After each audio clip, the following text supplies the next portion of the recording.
So my name is David Wynn. I'm the Head of Client Services at Greenstone, and we're a provider of award-winning sustainability software. I'm also joined today by Rowan Woods, who's a sustainability consultant at Greenstone and works with a wide range of corporates to help track their carbon emissions and disclosure to major reporting frameworks through the Greenstone software platforms. Hello everyone, it's great to be here today. Great. Well, thank you so much to everybody who's registered for today's webinar. We have got quite a lot of attendees on here today, so we will be using the questions box within GoToWebinar. So you'll see on the right-hand side, you should be able to submit questions through GoToWebinar within there.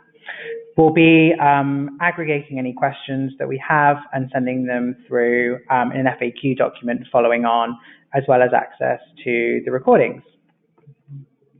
So we've got quite a lot of content to cover through today. So between myself and Rowan, we'll be going through various items within the agenda.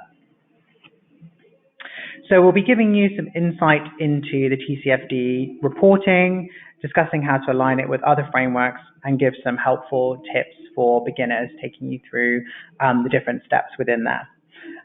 As we go through, we'll be pulling out a couple of case studies within there and also pointing you in the direction of some useful resources so that you can have a look at those resources following on from the webinar to start you off or to pull your socks up on your TCFD reporting journey.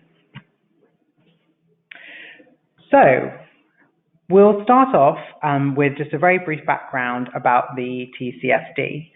So the TCFD, the Task Force on Climate-Related Financial Disclosures, really came about because the G20 were concerned that there was a lack of understanding on climate-related risks, which could incorrectly price or value assets, leading to then a misallocation of capital within global markets.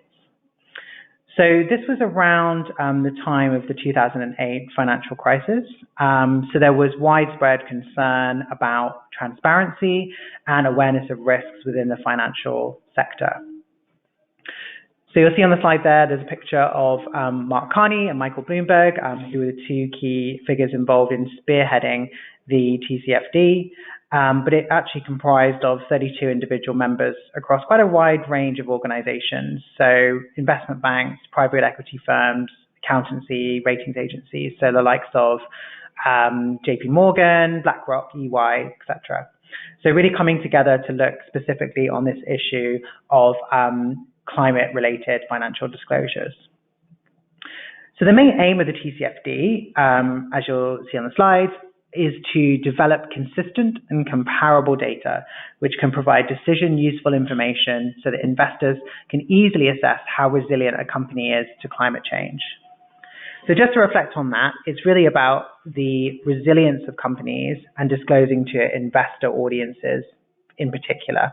So there are many other frameworks that look to provide a structure for reporting to different audiences. The TCFD is very focused on looking at climate-related risks and opportunities to the investor stakeholder group. So the logic behind this was that by mainstreaming climate-related reporting, both investors and also the companies themselves would be better prepared to face any risks associated with climate change, but also importantly to take advantage of any growing opportunities that climate change will bring as well. So yes, it is about risk and it is about looking at how resilient businesses are, but it often gets forgotten that also businesses should be looking at the opportunities that the climate change can bring as well.